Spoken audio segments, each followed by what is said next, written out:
उसका 38वां बाब है। एक आयत लेंगे, उसके बाद हम मजीद जानेंगे क्रिसमस के हवाले से। हिजकिय्याह की किताब उसका 38वां बाब है और उसकी 7वीं आयत। खुदा के कलाम मुकद्दस में से लिखा है, तू तैयार हो और अपने लिए तैयारी कर। तू तैयार हो और अपने लिए तैयारी कर, तू और तेरी जमात।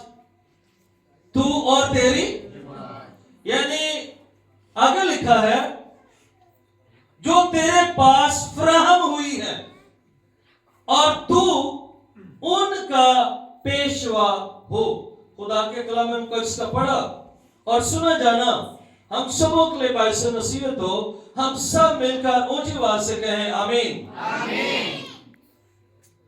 क्रिसमस दो लफ्जों का मजमुआ है, क्राइस्ट और मास। क्राइस्ट का मतलब है मसीह और मास का मतलब है खुशी करना।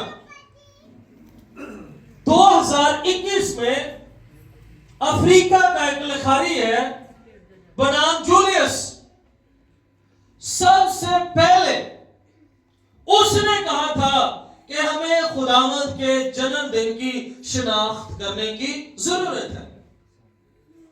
फिर 365 ईस्वी में निकाया कौंसिल में यीशु मसीह की विलादत के हवाले से इस बात पर बातचीत हुई कि हमें बाकायदा तौर पर यीशु मसीह के जन्मदिन को मनाना है।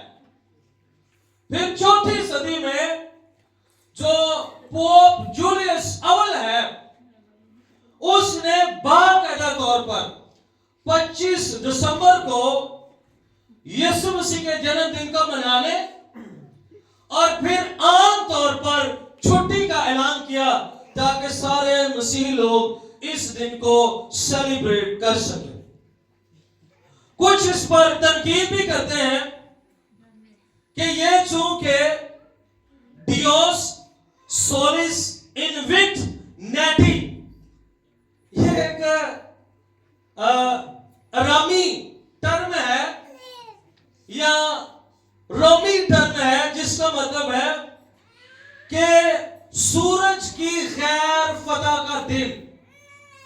रोमी लोग इस दिन फतह मनाते थे इसलिए कि 25 दिसंबर को सूरज बहुत दिनों के बाद, जब सर्दी बहुत ज्यादा हो जाती, धुंध बहुत ज्यादा आ जाती, फॉग आ जाती, सूरज इन बादलों में, फॉग में, सर्दी में छिप जाता, लेकिन 25 दिसंबर को वो बाहर निकलता था और वो लोग इस दिन को आम छुट्टी करते और सूरज के तुलू होने का दिन मनाते थे। और बहुत सारे लोग इस पर तनकीद भी करते हैं, आज भी होती है, कि जो 25 दिसंबर है ये खुदावंद यीशु मसीह की हकीकी जन्मदिन का दिन नहीं है। हम ये समझते हैं कि चाहे वो दिन हो या ना हो,